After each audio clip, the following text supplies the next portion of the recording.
দীর্ঘ 10 বছরের অপেক্ষা। আপনি যদি একজন গেমার হয়ে থাকেন এখন তাহলে দীর্ঘ একটা শ্বাস নিয়ে বলতেই পারেন GTA 6 এর ট্রেইলার চলে এসেছে। রকস্টার গেমস অবশেষে মুক্তি দিয়েছে বহুল প্রতীক্ষিত GTA 6 এর ট্রেইলার, যে প্রতীক্ষার পারদ এতটাই উঁচুতে ছিল যে অনেকেই ইউটিউবে ট্রেইলারের প্রিমিয়ারের একদিন আগে থেকেই লাইভ স্ট্রিম করে প্রিমিয়ারের জন্য অপেক্ষা করেছেন। ট্রেইলারও হতাশ করেনি। গ্র্যান্ড থেফট অটো গেমসে ফ্র্যাঞ্চাইজির ভক্তদের জন্য সবচেয়ে বড় খবর, GTA 6 ফিরছে মায়ামি শহরে, যেটা ছিল GTA ভাইস সিটির সেটআপও। ট্রেইলারে সবকিছুই আছে যেটা আপনি একটা GTA গেমস থেকে আশা করেন।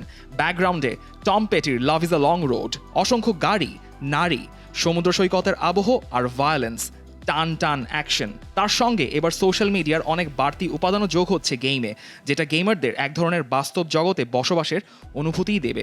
রকস্টার গেমসও বলছে একই কথা, গ্র্যান্ড থেফট অটো সিরিজের মধ্যে এখন পর্যন্ত সবচেয়ে বিশাল এবং ইমার্সিভ অভিজ্ঞতা দেবে GTA 6। তবে রকস্টার গেমস বৈপ্লবিক কিছু ঘটাতে যাচ্ছে এই গেমের মাধ্যমে। GTA 6 এর কেন্দ্রীয় চরিত্রে প্রথমবারের মতো থাকছেন এক নারী চরিত্র। লুসিয়া নামের এই প্রোটাগনিস্ট কিংবা অ্যান্টি হিরো তার সঙ্গীকে নিয়ে দাঁড়াবেন মায়ামি আন্ডারওয়ার্ল্ডের বিপক্ষে। হলিউড ক্লাসিক বনি অ্যান্ড ক্লাইডের গল্পের রেশ থাকবে GTA 6 এর গল্পে, ব্লুমবার্গের 2022 সালের একটি রিপোর্ট আগেই জানিয়েছে। অবশ্য ট্রেলার মুক্তির আগেই তা টিকটকের একটি চ্যানেলে লিক হয়ে যাওয়ায় ট্রেলার মুক্তির একদিন আগেই ট্রেলারটি ছেড়ে দিতে বাধ্য হয় রকস্টার গেমস। ট্রেলার এখন মুক্তি পেলেও GTA 6 খেলার জন্য গেমারদের অপেক্ষা করতে হবে অন্তত আরও 2 বছর। 2025-এ এক্সবক্স এস অ্যান্ড এস এবং প্লেস্টেশন 5 কনসোলে মুক্তি পাবে গেমটি।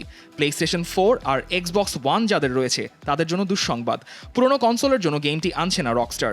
দুঃসংবাদ যারা পিসিতে গেম খেলেন তাদের জন্য, 2025-এ অন্তত পিসিতে মুক্তি পাচ্ছে না গেমটি। তবে এই অপেক্ষাটাও বোধহয় গেমারদের সয়ে যাবে। GTA 6 এর জন্য যখন অন্তত 10 বছরের অপেক্ষা ছিল, সেটা খেলার জন্য আরেকটু সময় অপেক্ষা করাটা তাদের জন্য অসম্ভব কিছু না।